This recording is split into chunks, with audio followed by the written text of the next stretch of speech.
The odor in apartment 114, human beings have this built-in alarm system. It's an evolutionary trait, sort of hardwired into our DNA to keep us from, well, dying. Out of all our senses, smell is the one that bypasses logic and goes straight to the primitive lizard part of your brain. When you smell something rotting, your body physically reacts before your conscious mind even processes what it is. You recoil. Your stomach turns. It's your brain screaming at you to get away. But what happens when you can't get away? What happens when that smell is seeping into the one place you're supposed to be the safest?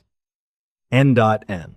Before we get into today's story, if you're a fan of the strange, dark, and mysterious delivered in story format, you have come to the right place. We upload once or twice a week, so please sneak into the like button's house, replace all of their regular coffee with decaf, and then hit subscribe and turn on all notifications. So, let's set the scene. It was the middle of July in 2017 in a sprawling, sort of cookie-cutter apartment complex just outside of Tampa, Florida. If you've ever been to the Gulf Coast in the dead of summer, you know the heat isn't just hot, it's heavy. It's like walking around wrapped in a wet 90-degree blanket. The air conditioning units in these 3-story stucco buildings are constantly fighting a losing battle against the 100% humidity. Enter Mark and his fiancée, Jessica. Mark was a guy who worked long hours doing HVAC repair, ironically enough, and Jessica was an ER nurse. They were just your average hardworking American couple living in a ground floor unit, apartment 114. And their life was pretty routine. Wake up early, grab a stale cup of coffee from the drip machine, commute through the endless suburban sprawl of strip malls and roadside diners, work a 10-hour shift, come home, watch some TV, and go to bed. And honestly, they liked it that way. The complex was quiet, mostly young professionals and retirees, no loud parties, no real drama, just a safe, boring place to live. But then, on a Tuesday evening, things started to shift. Mark came home from a grueling shift.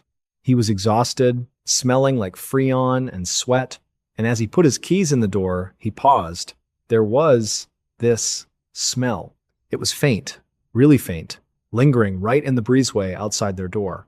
He sniffed the heavy, stagnant air. It was this sickly, sweet, garbage-like odor, kind of like if you left a package of raw meat in the trash can out in the sun for a few days.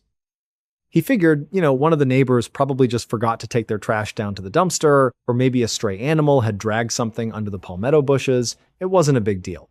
He went inside, took a shower, and forgot about it. N. But by Thursday, the smell hadn't gone away. In fact, it had gotten stronger. And worse, it wasn't just outside anymore. When Jessica came home from her nursing shift, she immediately wrinkled her nose. "Did you forget to take the trash out?" she asked Mark. Mark checked the kitchen bin. Empty. They checked the fridge. Nothing spoiled.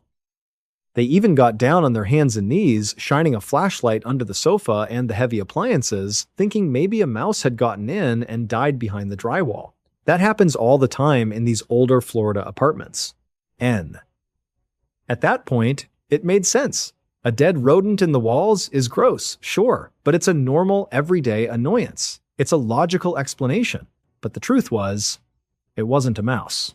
And that uncomfortable gut feeling they were both trying to ignore, it was completely justified. Because that awful smell was just the very beginning of a nightmare. By Saturday morning, the smell had sort of mutated. It wasn't just a faint background odor anymore.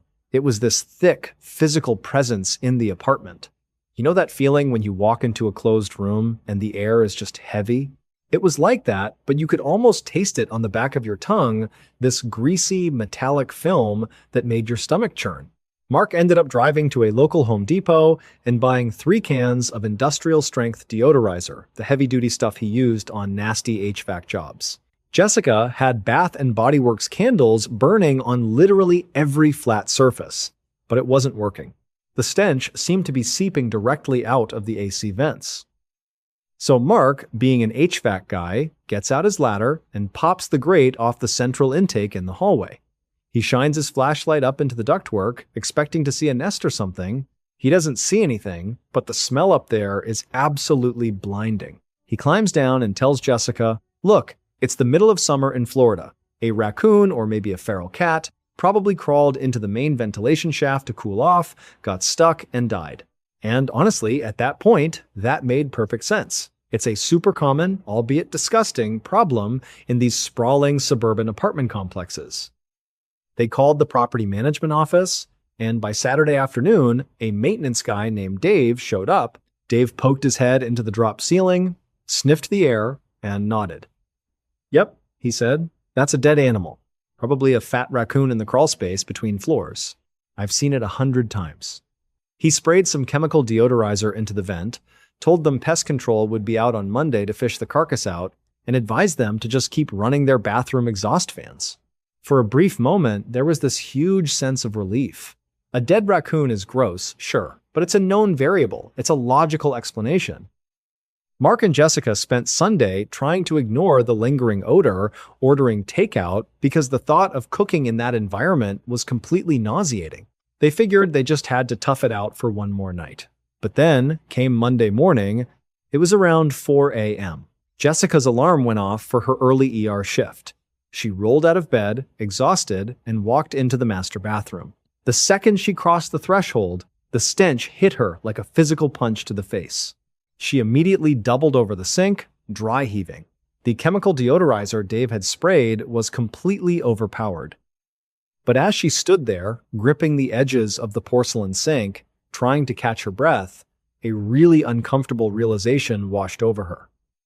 Jessica was an ER nurse. She had been around death. She knew exactly what a decaying body smelled like. A dead rodent in a wall smells like bad cheese and dusty decay. But the thing is, this was entirely different. It was sickeningly sweet, thick, and smelled heavily of copper and iron. It was the undeniable, distinct chemical signature of rotting human tissue. Her heart started to pound in her chest. She slowly stood up and looked around the small bathroom, trying to find the source. That's when she looked up at the ceiling. Right above the bathtub, on the pristine white drywall, there was a stain. It hadn't been there the night before. It was about 6 inches across, a dark, rusty brown circle, and the drywall around it looked damp and swollen. And right in the dead center of that dark stain, a single, thick, viscous droplet was forming, preparing to fall.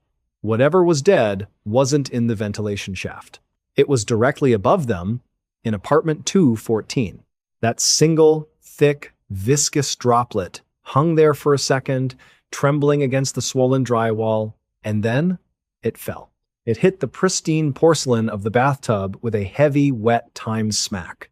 Jessica didn't scream. She didn't even gasp. She just slowly backed out of the bathroom, her hands clamped over her mouth, and practically sprinted into the bedroom.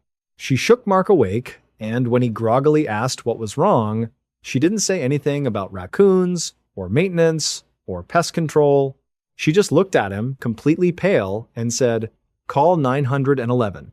Right now, someone is dead upstairs." When the police arrived about 10 minutes later, they didn't bother with the property manager.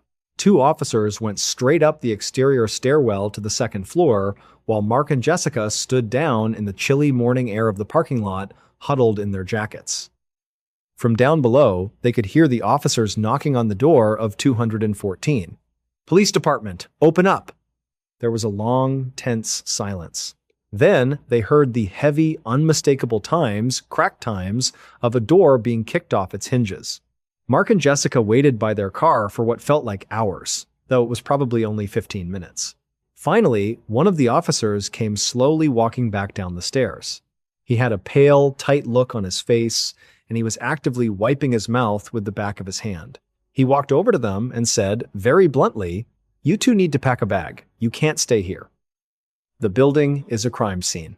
It wasn't until 3 days later, after bouncing between cheap motels and friends' couches, that they finally got a call from the lead detective on the case. And the reality of what they had been living under was so much worse than they had imagined. The tenant in apartment 214 was a 40-year old man who kept entirely to himself. But he hadn't died of natural causes. He had been brutally murdered. His body had been dragged into his bathroom and left on the floor directly over Mark and Jessica's bathtub. The fluids from his advanced decomposition had seeped through the grout, into the subfloor, and eventually through Jessica's ceiling. But as the detective was explaining this, Mark stopped him. "Wait," Mark said over the phone. "You said advanced decomposition. How long was he dead?" "The coroner estimates about 3 weeks," the detective replied. Mark felt all the blood drain from his face. A cold, heavy dread settled in his stomach. That's impossible," Mark stammered. "We heard him pacing around up there just 2 nights ago. Heavy, dragging footsteps. We heard him walking from the living room to the bedroom." There was a long, uncomfortable silence on the other end of the line. The kind of silence where you can practically hear the other person trying to figure out how to break terrible news to you. "Mark," the detective finally said, his voice dropping an octave, "the victim lived alone, and based on the lividity and state of the body, he absolutely died 3 weeks ago. He hasn't taken a single step since." The detective paused, taking a slow breath. "But you're right about the footsteps. When our forensics team processed the apartment, we realized the killer didn't just murder him and flee, they stayed. For 3 weeks, whoever did this was living in that apartment, eating from the fridge and sleeping on the floor, right alongside the rotting body. And honestly, if the story ended there, it would be enough to give you nightmares for the rest of your life." But there was one final detail. The detective shared a detail that Mark and Jessica will never, ever be able to unhear. The detective explained that the killer hadn't just been wandering aimlessly around the apartment.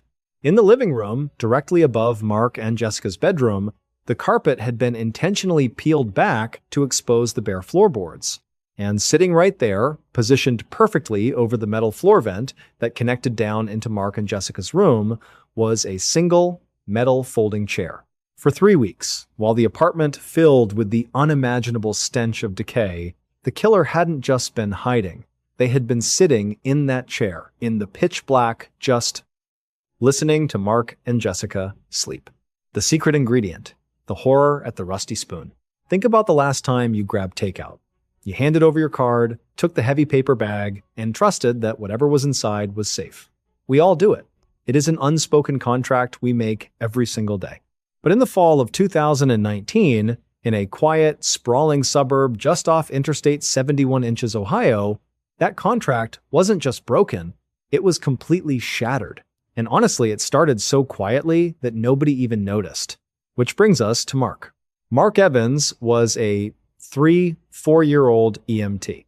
He was the kind of guy who practically lived on stale gas station coffee and 1 4-hour shifts. He was tired, he was stressed, and he had a very specific routine. Every Tuesday night, after clocking out at 2 a.m., he would drive exactly 4 miles down a dimly lit county road to a 2 4-hour diner called the Rusty Spoon.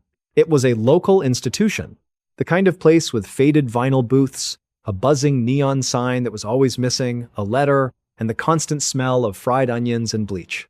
It felt safe. It felt like home. Mark would always sit in the same corner booth, order a black coffee, and get the diner's famous slow-cooked meat pie. It was cheap, it was heavy, and it did the job.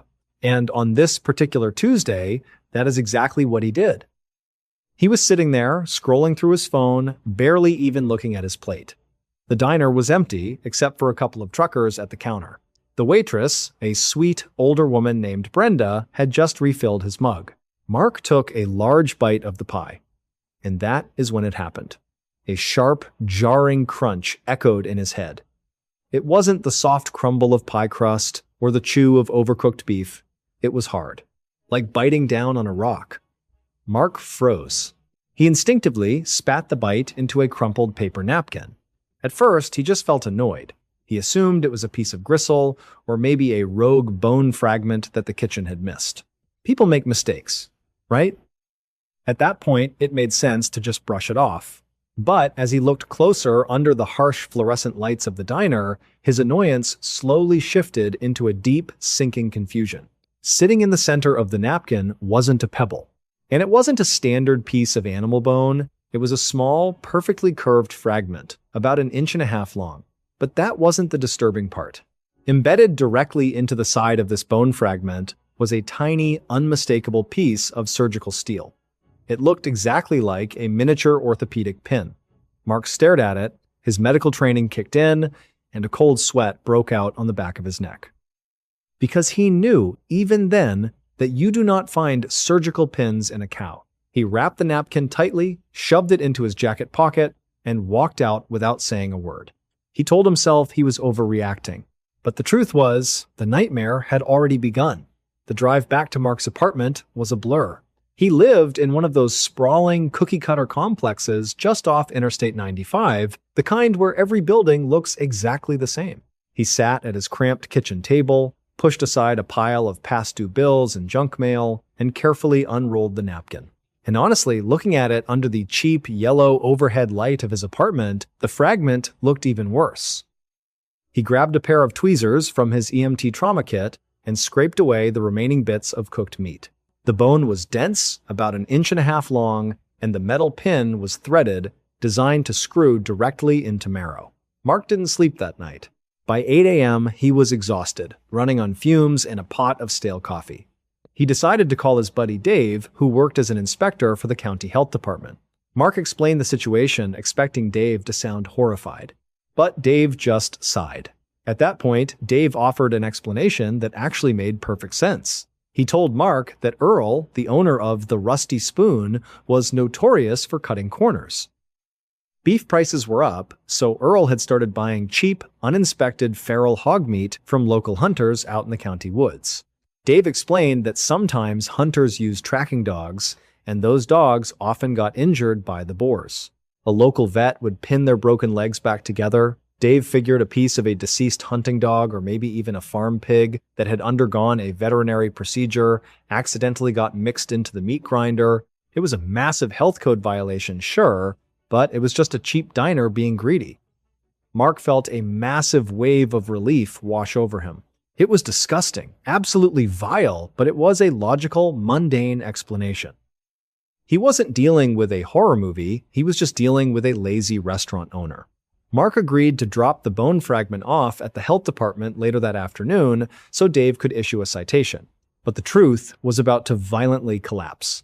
Before putting the fragment into a plastic evidence bag, Mark took a cotton swab and some rubbing alcohol to clean the grease off the metal pin. As the surgical steel shined under the light, he noticed something he had missed. There was a microscopic engraving near the head of the pin. It was tiny, barely 1/8 of an inch wide.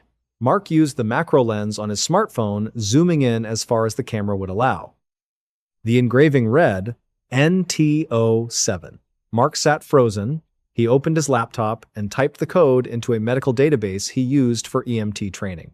He thought it would pull up a veterinary supply company. It didn't. The search results instantly populated with a catalog from Novatech Orthopedics, a high-end medical manufacturer based in California. The page displayed the exact threaded pin sitting on his kitchen table. It was a phalangeal fixation pin. And right there in bold black letters was the manufacturer's warning for human use only. Designed exclusively for the stabilization of adult finger fractures. The relief Mark felt 10 minutes ago completely vanished, replaced by a suffocating, icy dread. He hadn't eaten a piece of a farm pig. He hadn't eaten a hunting dog. He stared at the empty space on the napkin, his stomach violently turning as the horrific reality set in. Mark barely made it to the bathroom. The realization hit him like a freight train. He collapsed next to the toilet, the cold porcelain pressing against his cheek as his stomach violently emptied itself. He stayed on the bathroom floor for what felt like hours, shivering, his mind racing through the horrific implications. He hadn't just eaten a bad burger. He had consumed human flesh. He didn't call Dave at the health department again. He dialed 911. When the dispatcher asked what his emergency was, Mark honestly didn't know how to say it without sounding insane. I think I just ate someone, he stammered. Within 20 minutes, 2 county sheriff's deputies were standing in his kitchen, looking at the tiny metal pin through the plastic evidence bag. They ran the Novatech serial number through their own forensics database. 10 minutes later, a patrol car was screaming down Route 9 towards the Rusty Spoon. When the police walked into the diner, the lunchtime rush was in full swing. Families were sitting in vinyl booths, eating the exact same chili burgers Mark had ordered. The deputies shut the place down immediately, ordering everyone to drop their forks and step outside. They marched straight into the kitchen. And honestly, you'd expect them to find a dungeon. You'd expect Earl to be some deranged serial killer hiding bodies in the walk-in freezer. But the truth was so much more pathetic, and somehow, so much more disturbing. When the deputies cornered Earl in his cramped, cigarette-stained back office, he didn't even try to run. He just looked exhausted. And that is when they noticed a teenager, maybe 19 years old, sitting on a milk crate by the dish pit. His name was Toby. He was a local kid Earl paid under the table to clean the kitchen.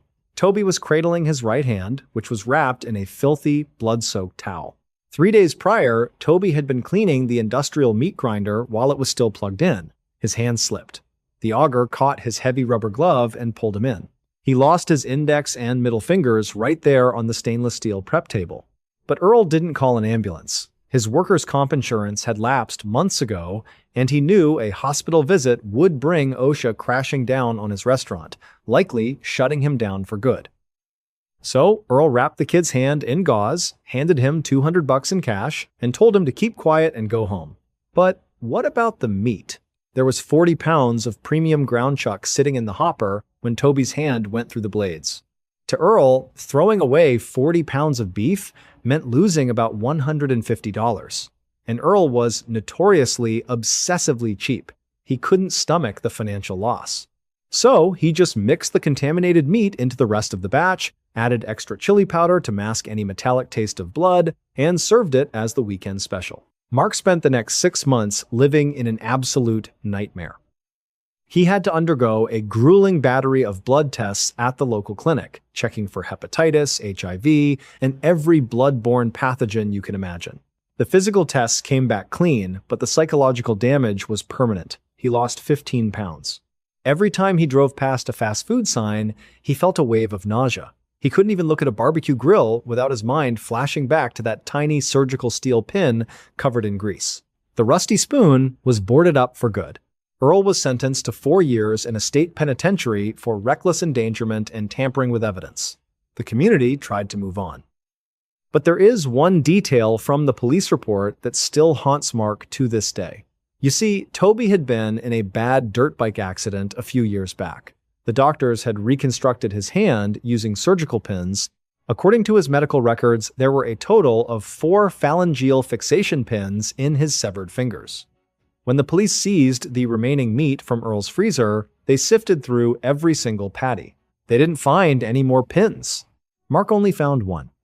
Which means, somewhere out there in that quiet suburban town, 3 other people finished their meals.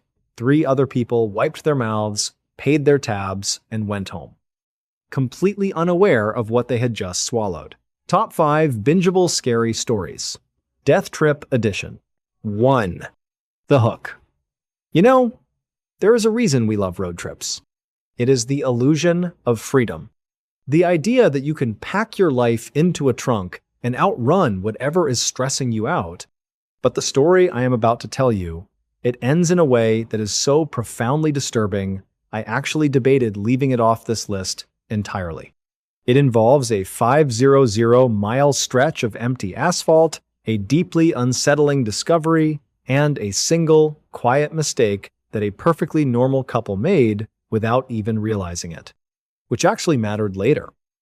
Before we get into the passenger seat of this nightmare, please kindly remind the like button that its extended warranty has expired by tossing a cinder block through its windshield. Now, let's get into it. 2. Normal world setup. It was late July, and the heat radiating off Interstate 40 was thick enough to warp the horizon. Mark and Elise Davis, a couple in their late 40s from Ohio, were on day 3 of their cross-country vacation. They had recently purchased a 2014 Ford Explorer, and the trip was supposed to be a slow, boring crawl toward the Grand Canyon. And honestly, for the first 2 days, it was exactly that. Boring. They drank stale, lukewarm gas station coffee, listened to hours of crackly AM sports radio, and sat in comfortable, mundane silence. Mark was the kind of guy who kept a meticulous log of their gas mileage on a little yellow notepad. Elise spent most of the drive with her feet on the dashboard, fighting a losing battle against a stiff neck from a cheap travel pillow. There was nothing cinematic about them. They were just normal. Now, at this point in a trip, the highway starts to feel like a living room. You let your guard down. You stop paying attention to the cars around you, assuming everyone else is just another tired traveler trying to get to the next Motel 6. 3. First disturbance. At around 3 p.m., somewhere just past the Arizona border, Elise asked Mark to pull over. She needed to stretch her legs, and the iced tea from 2 hours ago was catching up to her. They pulled into a completely unremarkable rest stop. It wasn't one of those creepy, abandoned horror movie locations. It was just a sun-beaten concrete slab with overflowing trash cans, a humming vending machine, and a couple of sleepy long-haul truckers parked in the back. Mark decided to stretch his legs, doing that casual, hands-on-hips walk around the car to check the tires. It is a dad thing. Muscle memory. But as he crouched by the rear passenger tire, something caught his eye. Wedged deep inside the wheel well attached to the metal strut was a heavy, black, reinforced plastic box. It looked like a pelican case, about the size of a thick paperback book held in place by industrial zip ties. At first, Mark did not panic. That is the thing about real life. When we see something bizarre, our brains immediately try to rationalize it. He figured it was some weird aftermarket part left over from the previous owner, or maybe a mechanic's stash box that had somehow gotten kicked up from the road. He dug a multi-tool out of the glove box, sawed through the thick plastic zip ties, and pulled the box free. It was surprisingly heavy. He walked over to Elise, who was returning from the restrooms, wiping her hands on her jeans. "Look what I found stuck under the car," he said, shaking it lightly. There was a dull thud from inside. It was secured shut, with a heavy padlock, and at the time, this didn't seem dangerous. It just felt like a weird puzzle. A mild annoyance on a boring Tuesday afternoon. But as Mark tossed the locked box onto the back seat and pulled out of the rest area, they had no idea they had just stolen something very, very important from someone who had been quietly trailing them for the last 300 miles. For the next 50 miles, the drive was completely ordinary. The AC was struggling against the late afternoon sun, the radio was playing a static-filled country station, and the heavy black box sat harmlessly on the back seat, wedged between a cooler and Elise's duffel bag. But about 20 miles past the rest stop, Mark started checking his rearview mirror a little too often. A vehicle had merged onto the highway behind them. A dull, slate-gray Ford F-150. It had a camper shell over the bed, heavy tinted windows, and a thick layer of dried mud obscuring the front license plate. At first, Mark didn't say anything to Elise. And honestly, why would he? You don't want to be the guy who ruins a road trip by being paranoid. He just adjusted his grip on the steering wheel, took a sip of lukewarm coffee, and tried to focus on the road. But every time he sped up to pass a slow-moving semi, the gray truck sped up. Every time he dropped his speed to 55, the truck held its distance perfectly. Always 3 car lengths back. Always matching their rhythm. Elise finally noticed. She looked up from her phone, rubbing her stiff neck, and saw Mark's eyes darting to the mirror again. The silence in the car had shifted. It was no longer the comfortable silence of a long drive. It was tight and anxious. "What is it?" she asked. Mark sighed, leaning back into his seat, projecting a calm he didn't actually feel. He pointed a thumb over his shoulder. "I think we're being followed by a repo guy."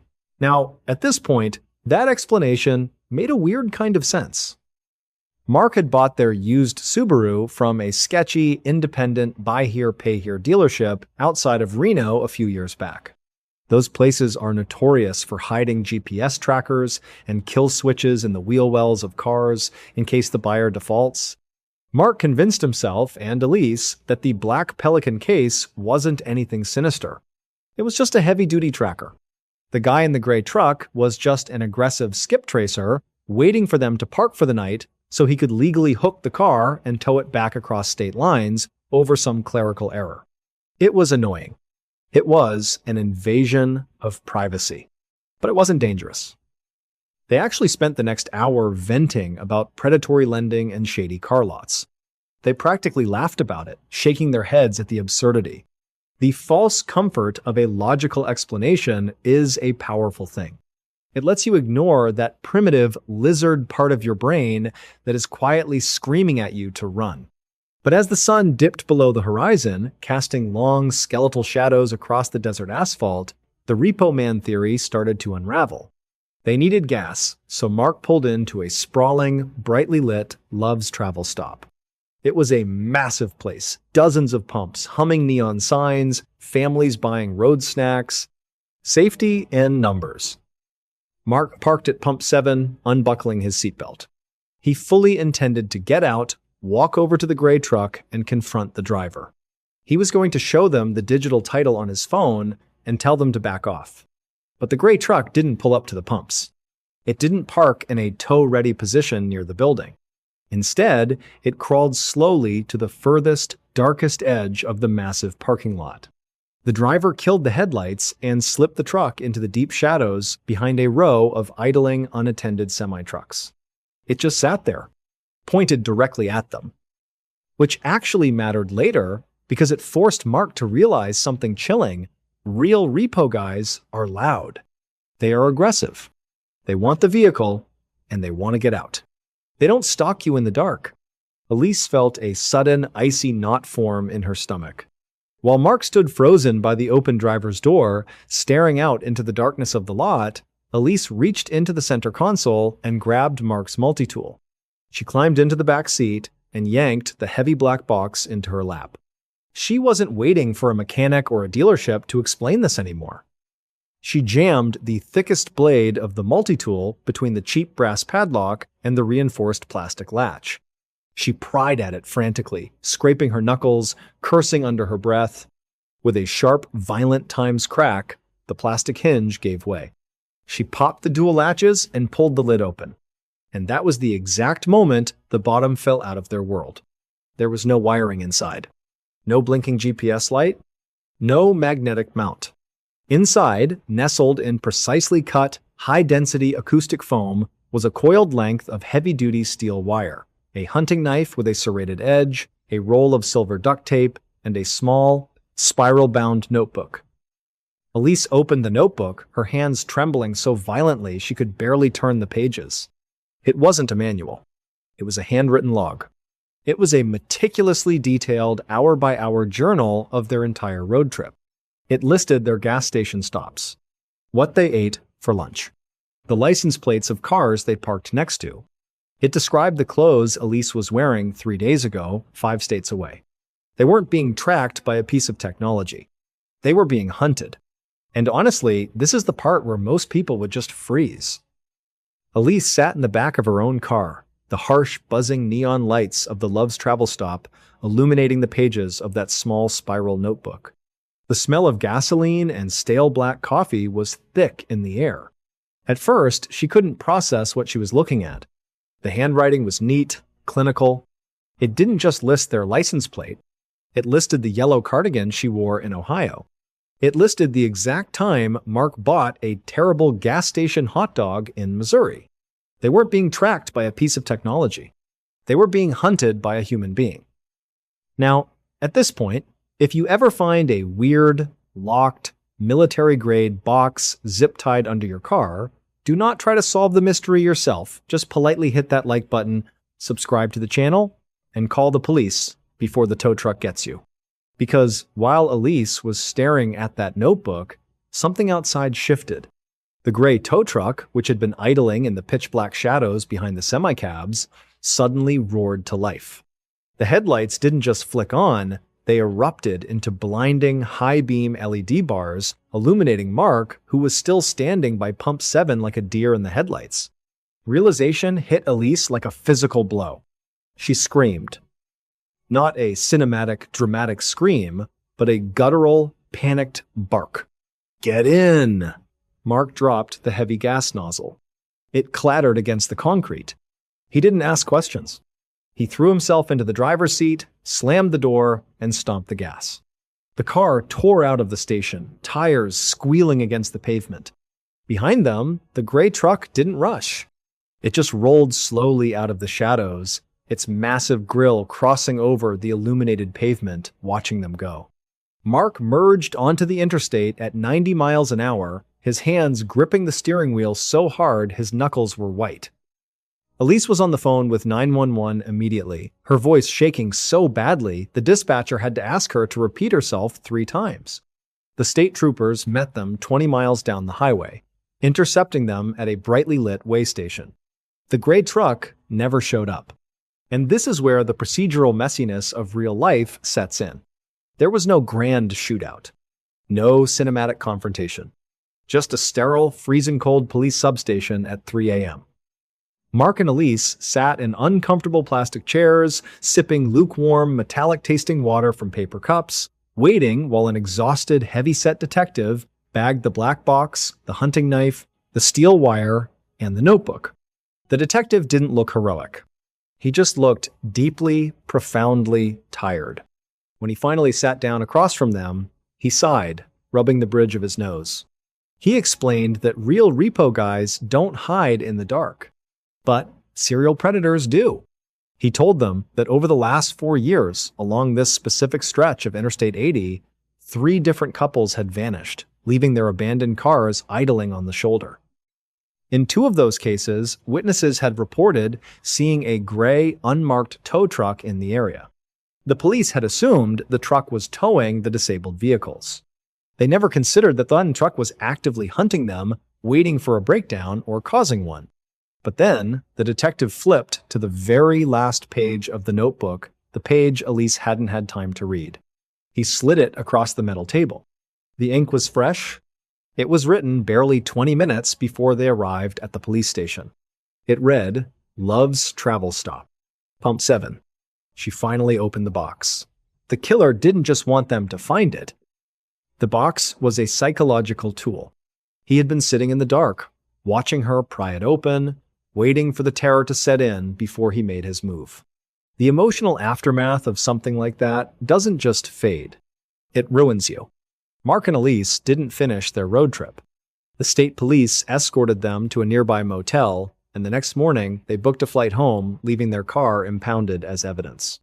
The police never found the gray truck. They ran the handwriting, pulled security footage from the gas station, and chased down dozens of dead-end leads. But the truck had no plates, and the driver never stepped out of the cab. For months, Elise couldn't sleep.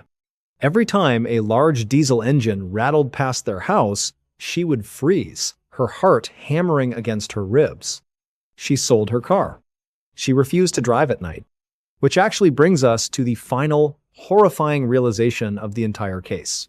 About 3 weeks after they got back, Elise was finally unpacking the last of her luggage, a canvas duffel bag that had been locked in the trunk of their car for the entire trip. Deep inside the bag, tucked between 2 folded shirts, she found a photograph. It was a Polaroid. It showed Mark and Elise fast asleep in their hotel bed on night 3 of the trip.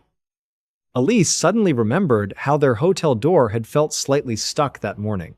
At the time, this didn't seem strange, just a cheap motel lock. But looking at the photo, her blood ran cold. The tow truck driver hadn't just been following them on the highway, he had a master key. He had been inside their rooms while they slept, standing right over them in the dark. And they never caught him. The Anchorage file. If you ask a retired FBI agent what genuinely keeps them up at night, they rarely mention the cartel bosses, the bank robbers, or the bomb makers. Those guys make sense. They operate on greed, or ideology, or revenge. They are predictable. But if you ever get a few drinks into an older agent from the behavioral science unit, and you ask about the Anchorage file, they will probably just stare at their glass. This is the story of a man who didn't just evade the FBI, he studied them, he anticipated them, and he systematically dismantled the psychological framework of the people hunting him. But before we open that file, if you're a fan of the strange, dark, and mysterious delivered in story format, you've come to the right place. I do this a couple of times a week, so please go ahead and sneak into the like button's house, unplug its refrigerator, and leave the front door wide open. And while you're at it, please subscribe and turn on all notifications. All right, let's get into today's story. Now, you have to understand, the beginning of this didn't feel like a horror movie. It started exactly how you'd expect a boring Tuesday in November of 2004 to start. Special Agent Marcus Thorne was sitting at his desk in the Seattle field office. The weather outside was a miserable, relentless gray drizzle, the kind that makes the whole city look like a black and white movie. Inside, the fluorescent lights had that awful low-frequency hum that gives you a headache right behind the eyes by 2 p.m. Marcus was 42, divorced, and mostly just running out the clock on his pension. He had half a cup of stale, lukewarm break room coffee sitting next to his keyboard that tasted like burnt pennies, and he was mindlessly sorting through a stack of interagency faxes and junk mail. And honestly, when he opened the plain manila envelope that had been routed to his desk, his heart didn't sink. There was no sudden sense of dread. People send weird, disjointed manifestos to the federal government every single day. He figured it was just another crank.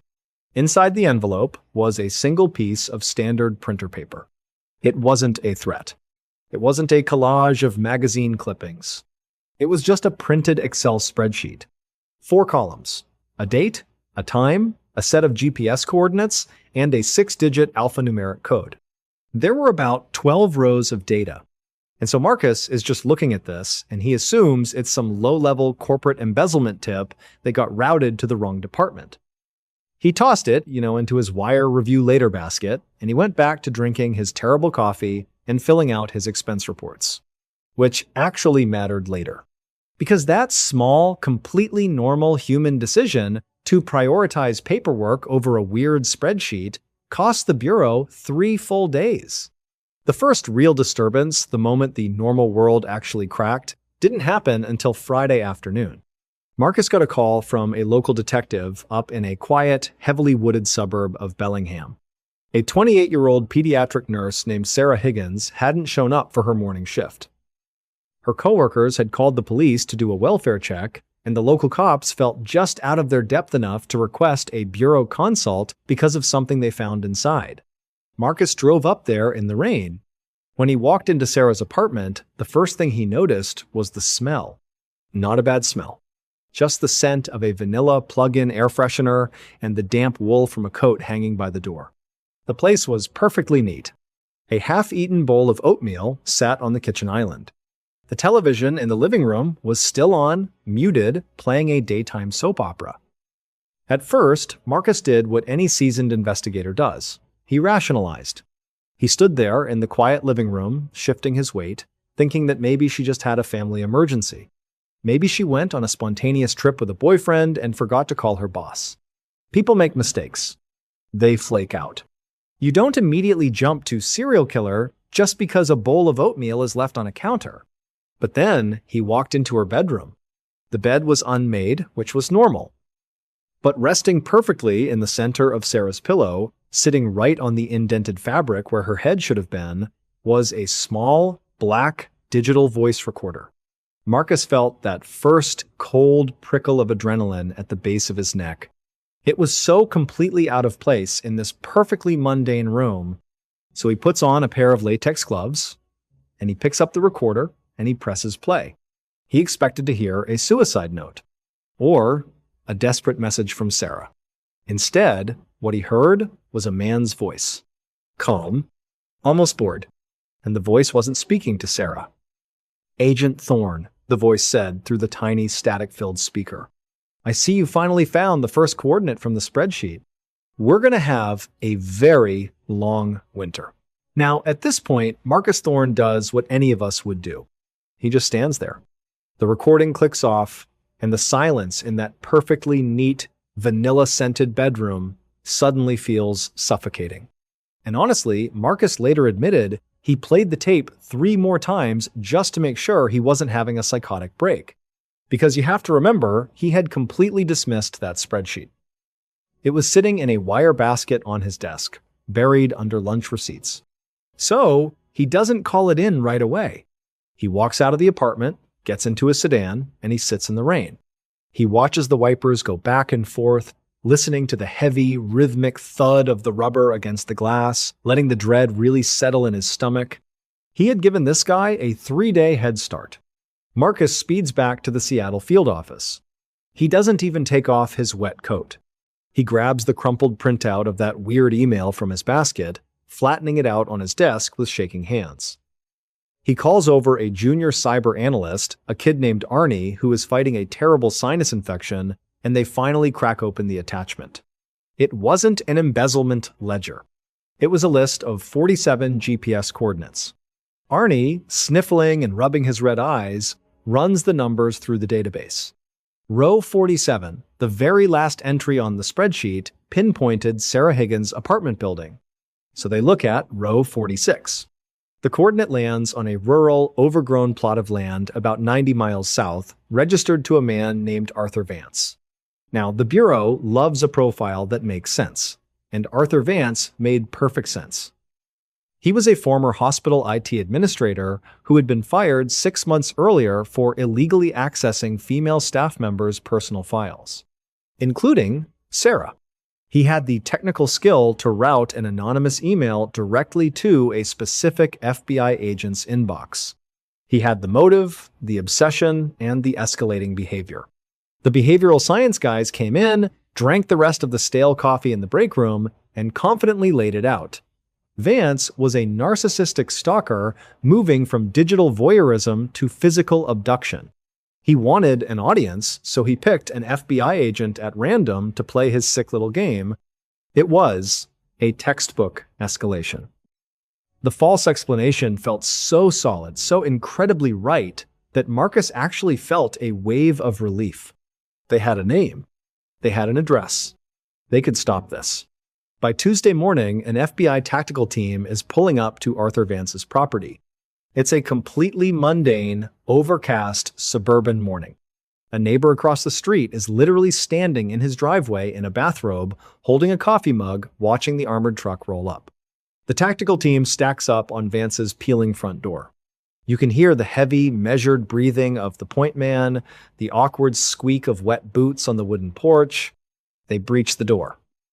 They pour into the house, shouting commands, clearing the living room, the kitchen, sweeping the cramped hallways. But there's no frantic stalker. There's no mastermind waiting to gloat. The house smells terribly of old cat litter and rotting garbage. And then they clear the basement. Marcus walks down the wooden stairs, the beam of his flashlight cutting through the dust, and his heart just drops. Arthur Vance is there, sitting in a folding chair in the center of the concrete floor. But he's dead. And based on the rigid, sunken state of the body, the local coroner later estimates Arthur had been dead for at least 3 weeks. Long before Sarah Higgins went missing. Long before the email was even sent to Marcus. He wasn't the mastermind. He was just row 46. The entire stalker theory collapses in an instant. The reality of the situation washes over the room like ice water. If Vance was a victim, not the killer, then who the hell recorded that message? And more terrifyingly, Arnie the analyst calls Marcus while he's still standing in that suffocating basement. Arnie is coughing, his voice shaking over the phone. He tells Marcus that he just finished running the rest of the spreadsheet. Rows 1 through 45 weren't locations of future targets. They were burial sites. And they spanned across the last 14 years. Marcus hangs up the phone. The basement is dead silent, save for the low, rattling hum of a rusty deep freezer in the corner. And honestly, this is the moment where the psychological weight of the job finally crushes a person. Marcus doesn't yell. He doesn't dramatically rack his firearm or punch a concrete wall. He just slowly turns around, walks up the creaky wooden stairs, pushes his way out the front door, and throws up into Arthur Vance's overgrown hydrangea bush. He wipes his mouth, breathing in the cold suburban air. And across the street, that neighbor in the bathrobe is still standing there, taking a slow sip of his coffee, completely oblivious to the fact that he's been living 50 feet away from a staging ground for a serial killer. The juxtaposition is nauseating. Arthur Vance wasn't a criminal mastermind. He was just a lonely guy whose house got turned into a dark web cafe by a ghost. Now, at this point, you have to understand how the FBI actually works when a case blows up like this. It isn't a slick, fast-paced cinematic montage. It is an absolute procedural nightmare. It's grueling paperwork. It's jurisdictional turf wars with local sheriffs who don't want federal agents commandeering their crime scenes. It's endless, miserable rain turning the first 3 coordinate dig sites into absolute mud pits. And they dig. And they sift through the wet dirt. And they fight the local press. And, tragically, they find them. 45 sets of remains. Scattered across 4 states, buried in obscure state parks, and abandoned logging roads dating back 14 years. The scale of the violence is paralyzing. But they still didn't have the killer. They knew he had used Vance's home Wi-Fi to send the email to Marcus. The killer had literally sat in Vance's living room, drinking Vance's coffee, while Vance decomposed in the basement just to casually route a taunting email to an FBI agent. But the real twist, the detail that actually terrified the behavioral science guys, didn't come from the dirt. It came from the audio file. Arnie, the analyst, had been working on the sound file of Sarah Higgins for days. At first, everyone assumed the low, rhythmic humming in the background of her terrified crying was a basement generator or a furnace. But it wasn't. Arnie ran it through an isolation filter, scrubbing out Sarah's muffled sobbing. Suddenly, clear as day, you could hear a distinct clicking sound. A vehicle turn signal. And then a distorted, tinny voice over a crackling outdoor speaker. That'll be 4:15 at the first window. The killer wasn't hiding in some elaborate, soundproofed dungeon. He had Sarah bound in his vehicle, and he was casually sitting in a fast food drive-thru. He was ordering lunch while a woman was fighting for her life in the back. He wasn't some theatrical supervillain.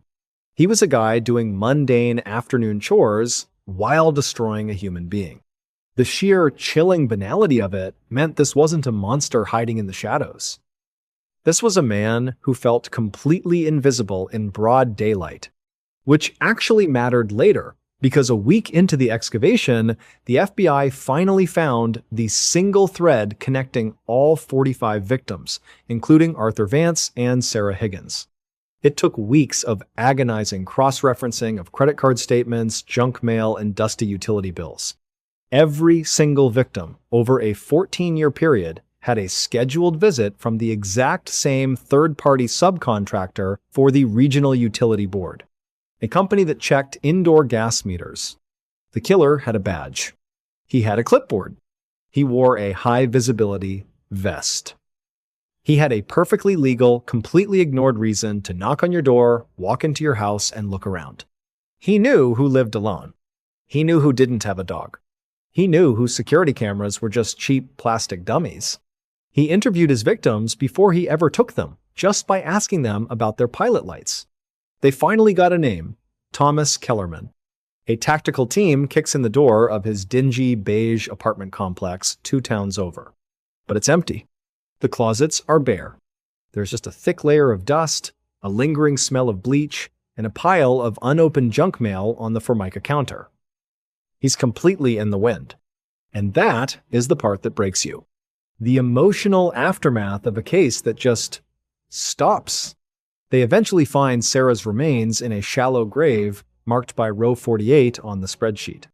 Marcus has to do the hardest thing any agent ever has to do. He drives to Sarah's parents' house. He sits on their floral-patterned sofa, holds a glass of tap water he doesn't want to drink, and watches 2 ordinary people absolutely shatter into pieces. There is no justice to offer them. There is no grand speech.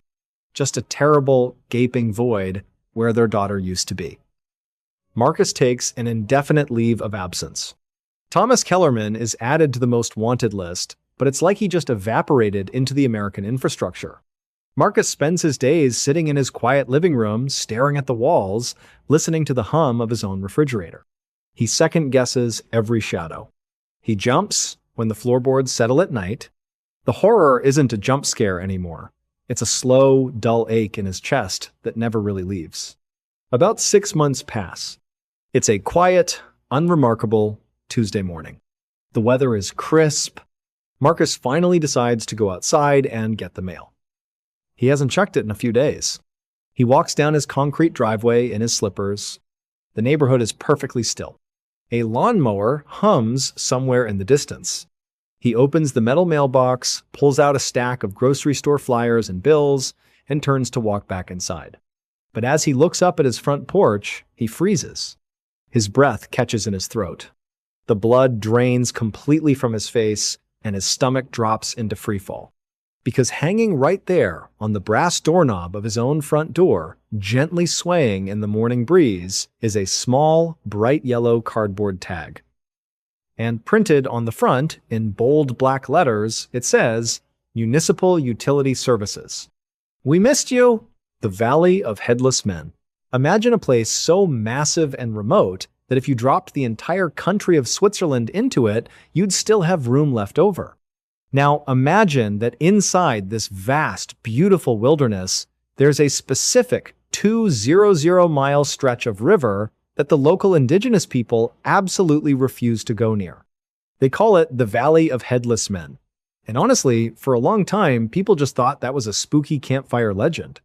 Just folklore to keep tourists away, until the bodies actually started showing up. But before we get into today's strange and mysterious story, if you're a fan of the strange, dark, and mysterious delivered in story format, hit the like button so hard that it drops its phone into a storm drain, and then offer to help it look, only to push it in. So, let's go back to 1904. The Klondike Gold Rush had basically ended, but that gold fever, it hadn't left people's blood. We meet two brothers, Willie and Frank McCloud. These aren't larger-than-life explorers or cinematic action heroes. They are just regular, tough, slightly desperate guys living in the Canadian wilderness, trying to make enough money to not freeze or starve the next winter.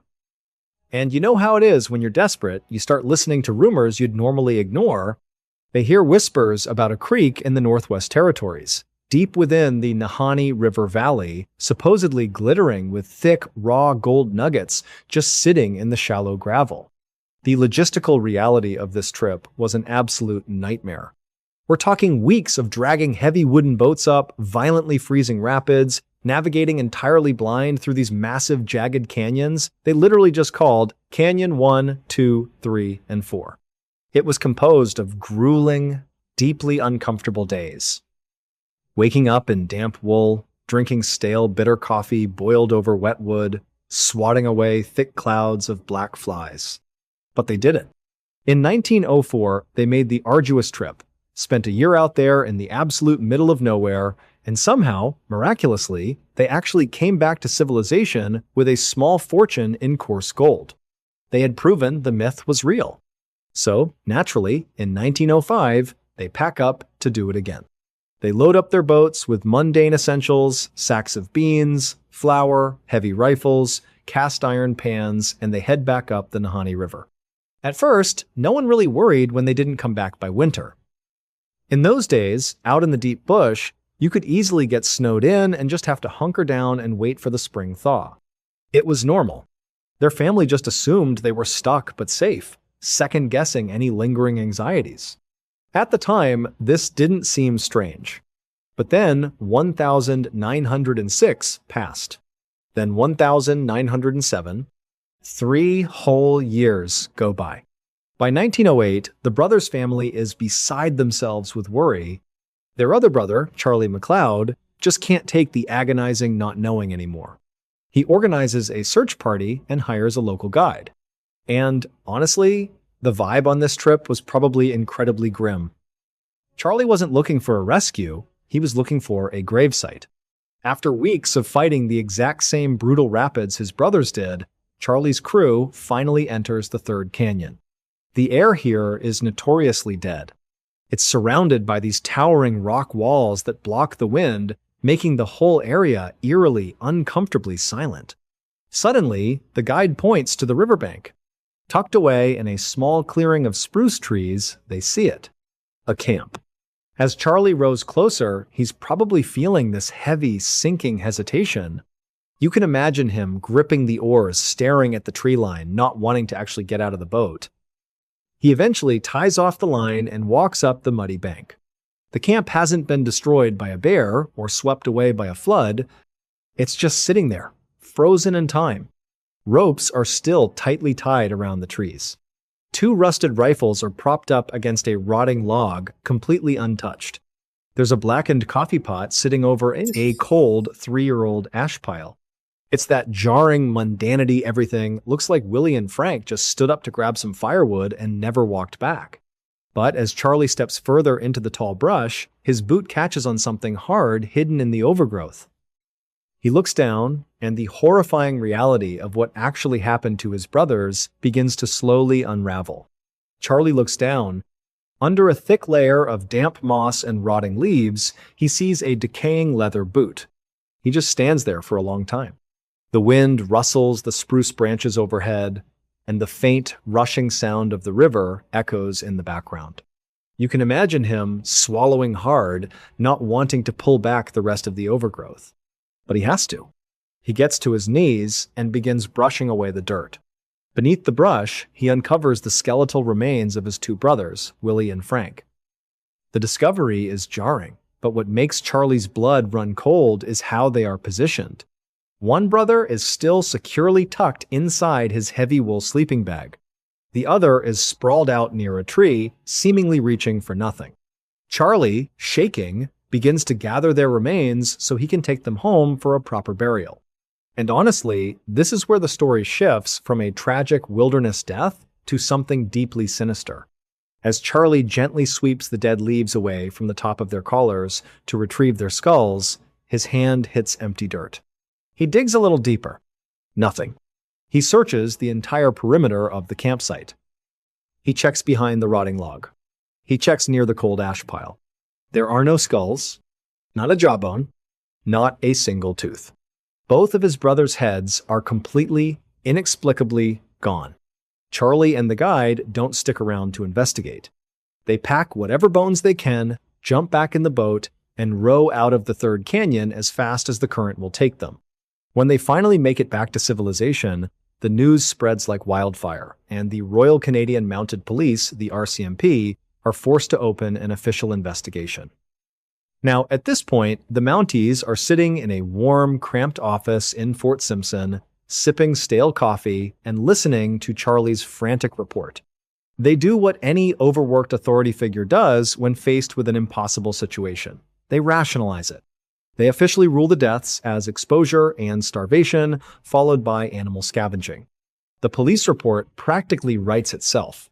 It was wolves, they said, or bears. Scavengers take heads and scatter bones all the time in the deep bush. It was a perfectly logical explanation, and for a while, people believed it.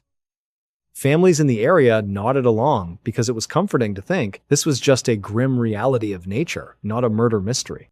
They downplayed the danger. At the time, this didn't seem strange. But don't let that fool you. The local trappers and First Nations guides knew the Mounties' official report was absolute nonsense. A bear might drag off a body, sure, but a bear doesn't gently untie a sleeping bag, remove a human head, and leave the rest of the skeleton perfectly intact inside the bag. But without any more evidence, the case goes cold. The truth of what happened in that canyon was buried under bureaucratic paperwork. That is, until 1917, when the RCMP's neat little explanation completely collapsed. Enter Martin Jorgensen. Jorgensen was a tough, experienced Swiss prospector. He had heard the spooky legends about the Nahanni, he knew about the MacLeod brothers, and he didn't care. He was going in. Jorgensen spends months navigating the treacherous 4-5-degree turns of the river, pushing deep into the valley. And he actually strikes gold. He sends a message out to civilization that he's hit a massive vein and is building a small cabin to stay the winter. He's ecstatic. But then, a few months go by, and the messages stop. Complete radio silence. Eventually, a search party heads up the river to check on him. When they arrive at Jorgensen's claim, the first thing they smell is charred wood. His sturdy log cabin is completely gone, burned down to the foundations, just a blackened square in the dirt. But out front, lying in the tall grass, they find Martin's skeleton. His rifle is lying on the ground a few feet away, right next to a dropped matchbook. And as the search party steps closer, they realize the most horrifying detail. Martin Jorgensen's head is completely missing. The RCMP's animal scavenger theory shattered instantly. Animals don't burn down cabins. and they certainly don't take the head of an armed man right outside his front door. Something, or someone, was actively hunting people in the Valley of Headless Men. Now at this point, the RCMP couldn't just sweep this under the rug. The animal scavenger theory was dead. You don't get a burned-down cabin, a dropped rifle, and a perfectly missing head from a bear attack. The bureaucratic wall of denial had fully collapsed, and a chilling reality was starting to set in. They had to send an actual investigator. And honestly, let's be clear about what an investigation looked like out here in the 1920s. This wasn't a modern CSI unit. This was an exhausted, overworked Mountie and a local doctor sitting in a drafty wooden outpost, drinking stale, bitter coffee out of tin cups, staring at remains spread across a rough wooden table. When the doctor examined the cervical vertebrae, the bones of Martin Jorgensen's neck, he found something that made the Mountie's blood run cold. He didn't find the crushed, splintered bone you'd expect from the jaws of a wolf or a bear. He found deep, perfectly straight, clean striations on the bone. It was the unmistakable signature of a heavy, sharp steel blade, like an axe or a machete. And when they went back to the original dusty files of the McLeod brothers, looking at the crude autopsy sketches they had previously written off, they realized the exact same clean cuts had been documented, but ignored. This is the twist that turned the Nahanni from a dangerous river into an absolute nightmare. The true horror of the Valley of Headless Men wasn't a curse, and it wasn't an animal. It was the terrifying realization that there was a very real, very human killer, or a coordinated group of them, living deep inside the 10,000 square miles of this impenetrable wilderness. And they were actively hunting people. They were watching the river, waiting. And honestly, you have to imagine the sheer, isolating terror of this realization.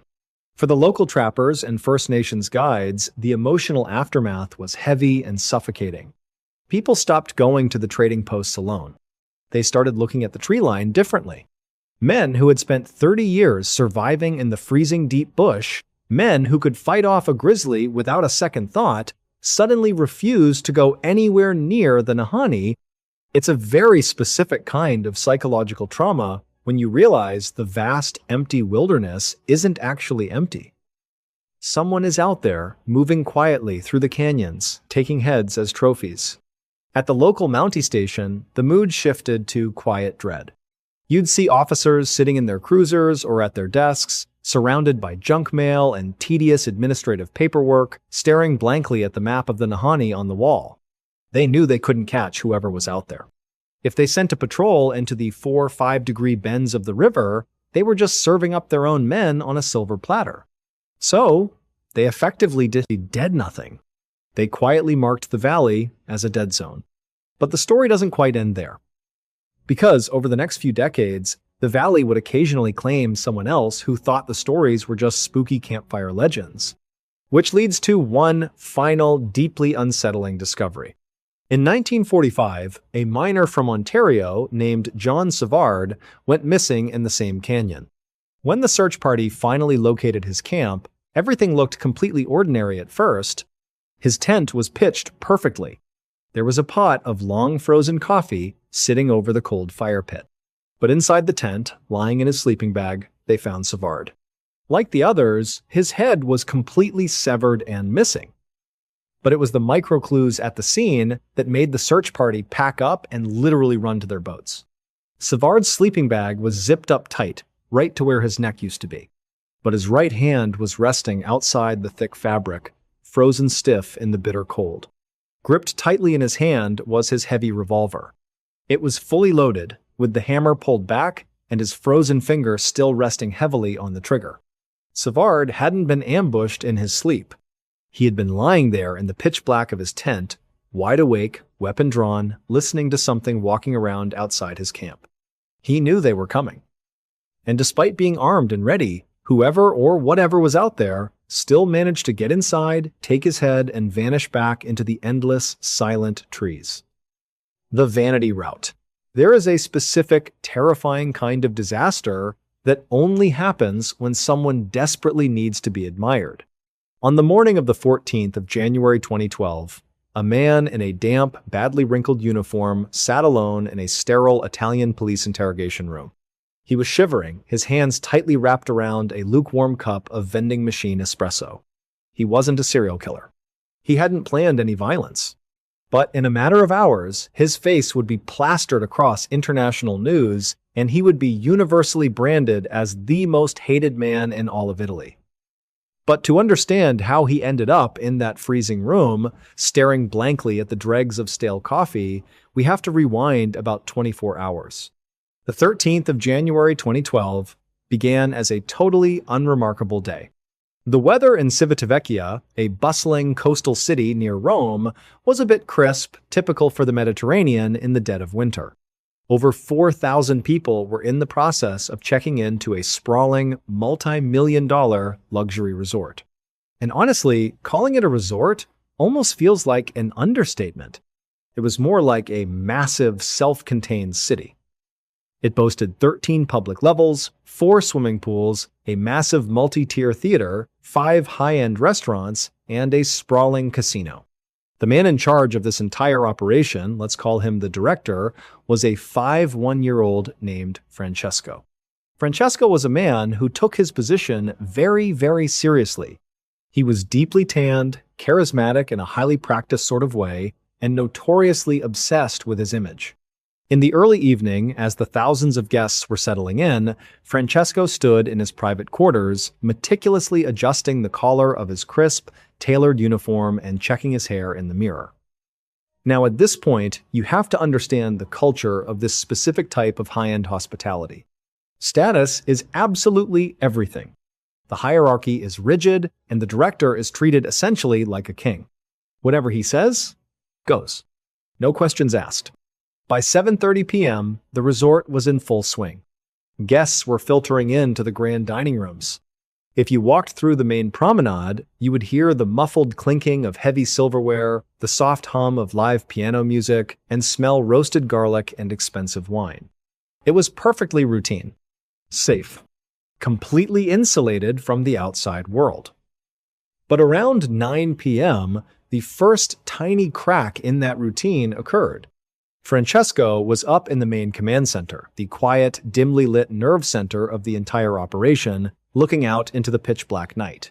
The resort was actually on the move, gliding smoothly through the dark waters toward its next destination. But Francesco suddenly got an idea. He had a retired colleague who lived on a tiny rocky island called Giglio, which happened to be somewhat along their general route. Francesco decided he wanted to show off. He ordered his staff to take this massive, multi-level, billion-dollar luxury complex and deviate from their deeply researched, computer-approved path. He wanted to steer it incredibly close to the shallow, rocky shoreline of the island just to blast the massive foghorns and do a theatrical salute for his old friend. At first, the junior staff in the command room hesitated. If you've ever been in a room with a demanding boss making a bad call, you know that exact feeling. You could almost feel that heavy, awkward silence where someone wants to speak up but bites their tongue instead. They nervously glanced at the charts. It was pitch black outside. The waters near that specific island were notoriously jagged. But he was the boss. And honestly, they had done similar flyby salutes before. It was a known, if officially frowned upon, tradition in their industry. So, clicking their mice and furiously typing on their consoles, they punched in the new coordinates. It was just a tiny adjustment. A few degrees off the safe path. At the time, this didn't seem dangerous at all. It didn't feel like the beginning of a nightmare. It just seemed like a boss flexing his authority to impress a buddy. Which actually mattered later, because nobody in that quiet, climate-controlled room realized they had just pointed a small city directly into a death trap. For the next 15 minutes, the atmosphere remained completely normal. Is less than BR, is greater than is less than BR, is greater than down in the lowest levels of this massive floating complex. The dishwashers were sweating over sinks of scalding water, complaining about their shifts. Up in the Grand Theater, a magician was halfway through his routine, pulling a bright red silk scarf out of a hidden pocket. People were laughing. They were sipping espresso. It was a perfectly routine Tuesday night vibe, heavily insulated from the dark ocean outside, which is less than BR is greater than is less than, BR is greater than. Up in the command center, Francesco had taken manual control. It was completely pitch black out there. There was just the ambient glow of the radar screens reflecting off the panoramic glass. And honestly, this is where the arrogance really took over. He casually eyeballed the distance to the rocky shore, relying on his own sight rather than the highly advanced instruments. He ordered a sharp turn. But there was a slight language barrier in the room. The helmsman misinterpreted the direction. Francesco snapped at him, frantically correcting the order. But that tiny, human hesitation, just a few seconds of confusion in a quiet room was all it took. Is less than BR, is greater than. Is less than BR, is greater than. At 9:45 p.m., the floor did not just shake. It buckled. Is less than BR is greater than. Is less than BR is greater than. It wasn't a cinematic explosion. It sounded like an endless, deafening shriek of tearing metal, a deep, industrial groaning that reverberated through the very bones of everyone on board. Down in the dining halls, perfectly arranged tables suddenly lurched. Expensive bottles of wine shattered onto the marble floors.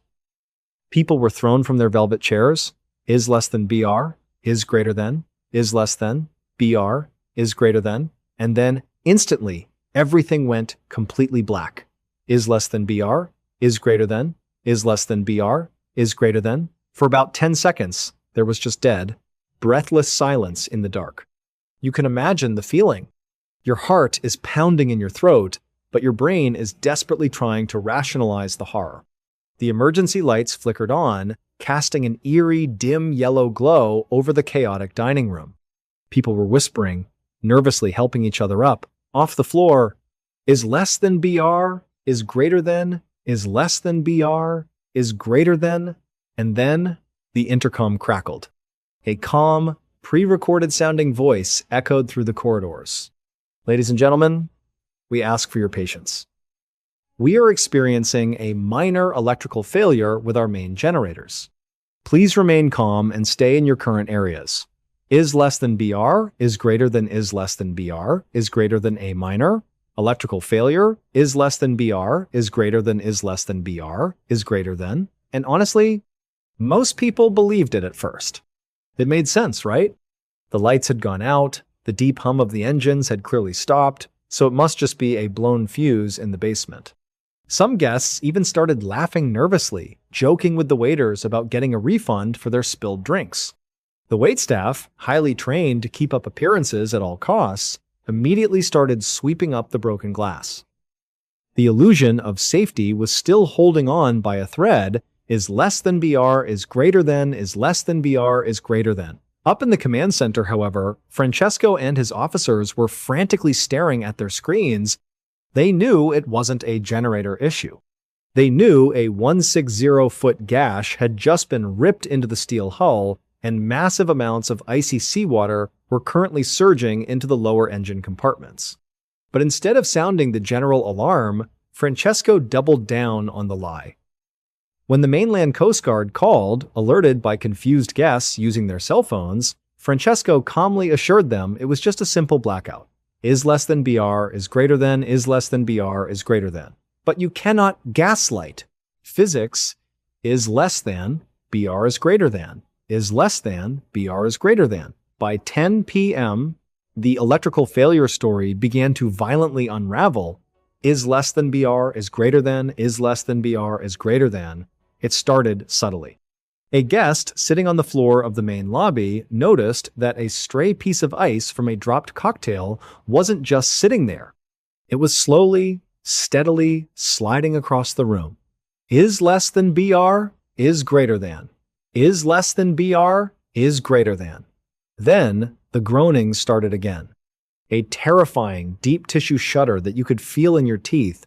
Is less than BR is greater than is less than BR is greater than. The entire massive resort began to tilt. It wasn't just a slight lean. The floor physically angled under their feet.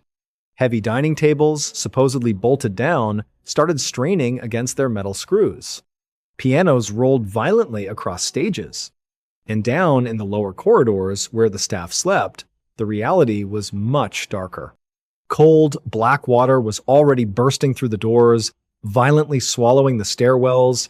Is less than BR is greater than, is less than BR is greater than. The truth was no longer something Francesco could hide. They were not experiencing a blackout. They were sinking. By 10:54 p.m., nearly an hour after the impact, the sheer physical reality of the situation forced Francesco's hand. He finally, reluctantly, gave the order to abandon ship. But honestly, it was far too late. Because the ship was now leaning at a severe 20-degree angle, the evacuation protocols were completely useless. On the port side, the lifeboats were swinging wildly out over open air, miles above the water. On the starboard side, they were pinned flat against the steel hull, impossible to lower. Panic, real, unadulterated human panic, finally broke loose. Guests who had been politely sipping wine in evening gowns an hour earlier were now sliding down rain-slicked teakwood decks, desperately grabbing onto deck chairs and railing posts. The air smelled thick with marine diesel and salt water. Down in the belly of the ship, it was pitch black. The emergency strobes only illuminated the freezing water churning through the carpeted hallways. People were trapped in elevators or lost in the labyrinth of lower deck corridors, banging furiously on locked watertight doors. Now, at this point in any maritime disaster, you expect the captain to be the anchor. You expect him on the bridge, shouting coordinates, guiding his crew, being the absolute last man to step off the sinking vessel. The crew, to their credit, were doing exactly that. Waiters, cooks, and musicians, ordinary people making modest wages, were physically carrying elderly passengers down the tilted stairwells. But the Coast Guard, watching the chaotic radar blips from the mainland, couldn't reach the captain on the ship's radio. They needed Francesco to coordinate the rescue helicopters. They needed him to tell them where the bulk of the passengers were trapped. And this is where the story pivots from a tragic accident into a profoundly disturbing psychological horror. At 11:19 p.m., the Coast Guard finally got Francesco Schettino on a cell phone. They asked him what the situation was on the bridge. Francesco hesitated. The audio from this call is public record, and if you listen to it, you can hear a sickening, hollow silence before he answers. He tells the Coast Guard commander, a man named Gregorio DeFalco, that he's not on the bridge. He's not even on the ship. Francesco Schettino, the captain of a vessel with over 4,000 terrified souls still aboard, was standing safely on a rocky outcropping on the island of Giglio. He had slipped away in the dark, boarded a lifeboat, and abandoned his ship. Later, he would infamously claim to investigators that he had simply tripped and fallen into the lifeboat by accident. Just let that rationalization sit in your mind for a second. Commander DeFalco, realizing what had just happened, erupted. The audio captures his voice echoing with sheer enraged disbelief. He orders Francesco to get back on a rescue ladder, climb back up the rotting carcass of his ship, and do his job. Francesco stammers. He makes excuses. He complains that it's dark. He says there are other rescue boats in the way. And then DeFalco screams the phrase that would be printed on t-shirts and newspapers all over Italy the next morning, "Vada a bordo caso! Get on board, damn it!" But Francesco didn't. He stayed on the rock. He stood there in his dry uniform, listening to the distant, mechanical groans of the 114,000-ton beast he had destroyed, and the faint, echoing screams of the people he had left behind in the dark. The emotional aftermath the next morning was surreal. When the sun rose on January 14th, the sleepy, picturesque island of Giglio woke up to an apocalyptic sight. The Costa Concordia was dead in the water, laying completely on its starboard side like a massive harpooned whale, practically resting on the island's front porch. Local residents, ordinary people who had been woken up by the commotion, opened their doors to thousands of shivering, traumatized tourists. They brought out heavy winter coats, blankets, and brewed massive pots of stale coffee in the local church to hand out to people still wearing soaking wet tuxedos and evening gowns. The contrast between the mundane kindness of the islanders and the colossal billion-dollar wreck sitting in their harbor was jarring. But the true horror was slowly washing ashore. 32 people died that night. And the heartbreaking reality? Many of them died in their cabins. They drowned because they had listened to the intercom. They had believed the minor electrical failure lie. They followed the rules, trusted the voice of authority, and went back to their rooms to wait for further instructions that never came. The final haunting realization of the Costa Concordia disaster isn't just about a ship sinking. It's about a fatal collision of ego and reality. The ship's drummer, a guy who was just there to play jazz covers, gave his life jacket to a child and went down with the ship. He acted like a captain. Meanwhile, the actual captain, the man who demanded respect, who deviated from a safe route just to show off his power, couldn't even face the consequences of his own arrogance. He didn't just sink a marvel of modern engineering, he proved that when the lights go out and the water rushes in, the loudest, most confident person in the room is often the first one to run. That when detectives finally arrived and taped off the lot, they took one look at the body and immediately came to a very specific conclusion. They thought, this is a professional hit. This is the mafia. But they were wrong. The truth of what happened that night was a lot closer to home, far more amateurish, and incredibly tragic. Normal world setup. To understand how completely the police misread the situation, you have to understand the victim. His name was Arthur Penhaligon, though everybody just called him Artie. Artie didn't run an underground gambling ring. He didn't owe money to the mob. He ran Penhaligon Commercial Paving. He was 56 years old, and his life was, frankly, exhausting. He was the kind of guy who woke up every single morning at 4 a.m. without an alarm clock.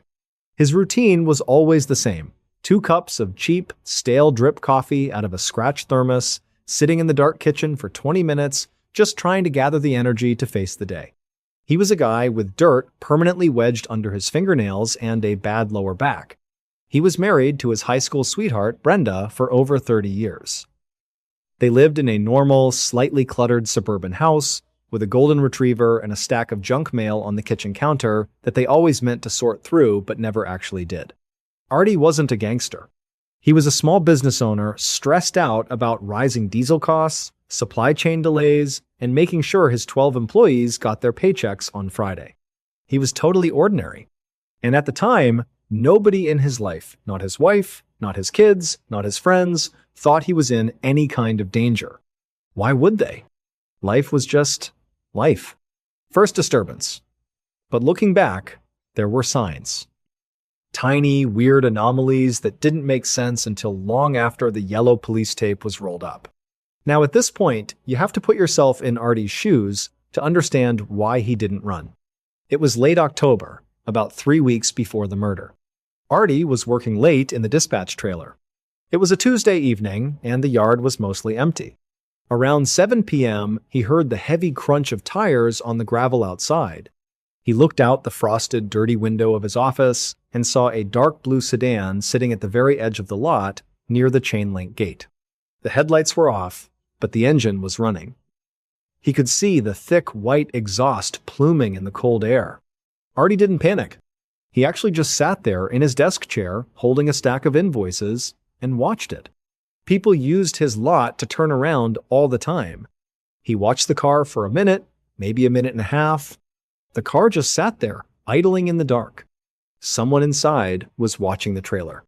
Then, very slowly, it backed out onto the street and drove away. Artie actually mentioned it to his foreman, a guy named Dave, the very next morning. It was just a passing comment over coffee. "Hey, some weirdo was parked out by the gate last night." Dave asked if he got a plate number. Artie said no, which actually mattered later, because that plate could have blown the whole case wide open. But at the time, they both just laughed it off. They figured it was teenagers looking for a place to drink, or a lost delivery driver. You see, when you live a normal life, you don't immediately jump to the conclusion that someone is hunting you. You rationalize it. You downplay it. You just go back to worrying about the concrete pour scheduled for noon. But then, the silent phone calls started at the house. just dead air when Brenda picked up the receiver. And slowly, a quiet, creeping feeling that something was very wrong began to bleed into Artie's ordinary world. And honestly, you can only ignore those silent phone calls for so long before it starts to wear on you. By early November, the air was getting colder, and that creeping dread was becoming a permanent fixture in Artie's life. He started doing little things, subtle things that showed he was spooked, even if he wouldn't admit it out loud. He'd wait in his truck with the doors locked until his employees showed up in the morning. He started double-checking the deadbolt at home, lingering by the front window, just staring out at the quiet suburban street, listening to the wind rattle the bare oak branches. Brenda noticed, of course. You don't sleep next to someone for 20 years and not feel when their heart is racing. But when she asked him what was wrong, Artie just blamed it on the stress of a new municipal parking garage contract. He downplayed it.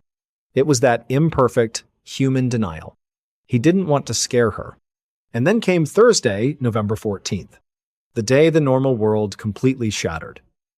Artie usually walked through the front door at 6:15 p.m., right when the local news was starting. By 7:30, Brenda was pacing the kitchen. She tried his cell straight to voicemail. She called the office, ringing, dead air. At 8:15 p.m., she called Dave, the foreman. Dave lived about 10 minutes from the yard. He drove over in his sweatpants, annoyed but figuring Artie just fell asleep at his desk or his truck battery died. Dave pulled into the gravel lot. The heavy equipment was silent, casting long, monstrous shadows under the single, flickering sodium street lamp. The door to the dispatch trailer was slightly ajar. Dave walked up the wooden steps, pushing the door open, the hinges whining in the cold air. And what he saw in that cramped, fluorescent-lit office is something he would never be able to unsee. Artie was slumped over his metal desk, surrounded by scattered invoices and a massive, dark pool of blood soaking into the cheap carpet. He had been shot twice in the back of the head. It was brutal, efficient, and cold. When the police arrived, they taped off the lot, set up the blinding halogen work lights, and the rumor mill immediately started churning. Now at this point, you have to look at the environment. It's the Northeast. It's the concrete business. It's municipal contracts. The detectives walked into that trailer, saw an unrobbed cash box, untouched expensive equipment, and an execution-style double tap to the back of the head. It looked like a professional hit. A textbook mafia assassination. And honestly, it made total sense. The police dove headfirst into this theory. They spent weeks drinking stale coffee in idling unmarked cars outside known mob hangouts. They pulled all of Artie's business records, looking for the smoking gun. Did he owe a loan shark? Was he being extorted by union bosses?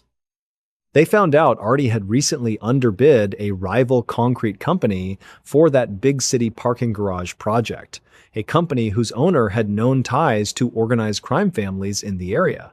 It was the perfect narrative. It gave the chaos a shape, a logical, cinematic reason for existing. The local papers ran with it. The family was horrified, wondering if the man they loved had a secret, dark life. But the truth is, real life is rarely like the movies.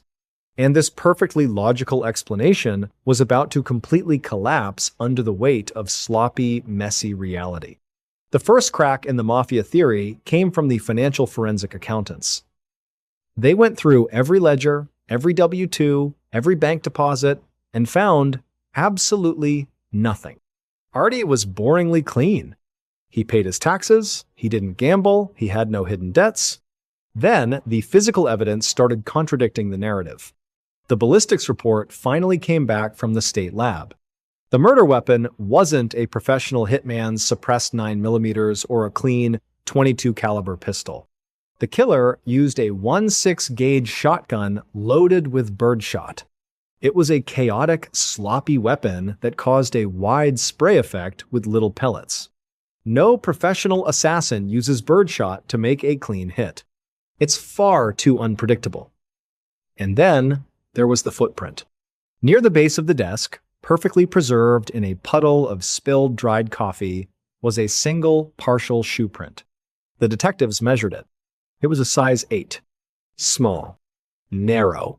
Far too small to belong to the hulking mob enforcers they had been tailing for 3 weeks. As Detective Miller sat in his cluttered cubicle staring at that photo of the size 8 footprint, the sickening realization washed over him. This wasn't a professional hit ordered by a mafia boss. The whole organized crime angle was a massive, time-wasting red herring. They were looking for a ghost in a tailored suit, but the real killer was someone entirely different. Someone messy. Someone much, much closer to home. And honestly, when you have to pivot a murder investigation from an organized mob hit to someone inside the victim's inner circle, it is an ugly, deeply uncomfortable transition. The detectives didn't want to believe it. It's much easier to blame a faceless syndicate than to look at a grieving family and wonder which one of them pulled the trigger. At first, they quietly worked their way through the outer rings of Artie's life. They spent a week looking into a cousin who had a minor drug charge in the 90s. A dead end. Then they looked at a neighbor who had complained about the noise from Artie's work trucks. Another dead end. The whole time they were stuck on that 1.6-gauge shotgun and that size 8 shoe. Now, at this point, Detective Miller was exhausted. It was a rainy Tuesday afternoon, and he drove out to Artie's house to update the widow, Elaine, on the case. He walked into the kitchen, and the house smelled like pine sol and stale coffee, that distinct, heavy scent of a home where someone has recently died and people are just desperately trying to keep busy. Elaine was sitting at the kitchen island, looking hollowed out, wearing a faded, oversized sweater. Sitting across from her was Artie's two-year-old son, Justin. Justin was a quiet kid, always a little small for his age, struggling to find his footing in the world. He was the one who had initially found the body, the one who had made that hysterical 911 call. Miller sat down at the table, wrapped his hands around a cheap ceramic mug of coffee Elaine had poured him, and just let the silence hang for a moment. He looked across the table at Justin. Justin was staring at the floor, bouncing his leg nervously. And that's when Miller's eyes fell on Justin's feet. He was wearing a pair of worn-out work boots. Small. Narrow. Size 8. Miller's stomach gave a slow, sickening lurch. But lots of guys wear size 8, right?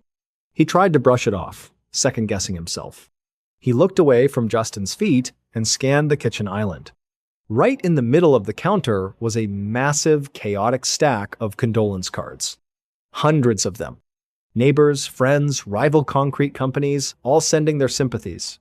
Elaine had been meticulously opening them and storing them in a sturdy green and yellow cardboard box to keep them organized. Now, if you've ever been in a grieving house, you know people use whatever they can find to store things. Tupperware, shoe boxes, whatever is handy. Early on in the investigation, Miller had seen that box and thought absolutely nothing of it. It was just a family trying to manage their grief. But today, with the ballistics report burned into his brain, Though actually looked at the faded, peeling label on the side of that green and yellow box. His breath hitched in his chest. It was a vintage Remington box. 1.6 gauge. Birdshot. The exact, highly specific ammunition used to execute Artie. The breathing room in that kitchen suddenly vanished. The air felt suffocatingly thick. Miller looked from the box of shotgun shells to Justin's size 8 boots, and the entire terrifying truth collapsed into place. This wasn't a professional hitman. It was a terrified, desperate kid. Police later reconstructed exactly what happened, and it was devastatingly sloppy. Justin had quietly racked up a massive underground sports gambling debt. Not to the mafia, just to local bookies. He was drowning. Artie had found out and threatened to cut him off entirely to let him face the consequences. And so, Justin panicked. On the night of the murder, Justin didn't walk into the office with the cold precision of a mob enforcer. He walked in trembling. He took his grandfather's old bird-hunting shotgun from the back of the garage. The air must have burned his lungs as he stood behind his father. He hesitated. His hands shook so badly, he almost dropped the weapon. When he finally pulled the trigger, the 1.6, Gage kicked back fiercely, bruising his shoulder. It wasn't a clean, surgical strike. It was a chaotic, messy blast of birdshot. Then, in a blind panic, Justin tried to make it look like a robbery gone wrong, but realized he hadn't taken the cash box. He tried to make it look like a hit, stepping in the spilled coffee by the desk, leaving that single damning footprint. The emotional aftermath of this realization fractured the family beyond repair. When Miller gently asked Elaine to step out of the kitchen, she already knew. You could see the horror wash over her face as she looked at her son. She didn't scream. She just let out this low, guttural sob and collapsed into a kitchen chair, watching the detectives handcuff the boy she had raised for murdering the man she had loved. It was an unbearable, quiet tragedy. There were no cinematic monologues, just a kid crying silently as he was led out the front door. But the final, most haunting detail, the thing that stayed with Detective Miller for the rest of his career, happened an hour later when evidence technicians were bagging up that Remington box. They had to empty out all the heartfelt condolence cards first. They removed letters from sobbing relatives, notes of sympathy from old friends, prayers for peace. And there, at the very bottom of the box, buried beneath a literal mountain of the town's grief and sympathy, was the original, crumpled paper receipt for the birdshot. Justin hadn't even thrown it away. He had just buried his guilt under the sympathy of strangers, hoping no one would ever look close enough to see the monster hiding in plain sight.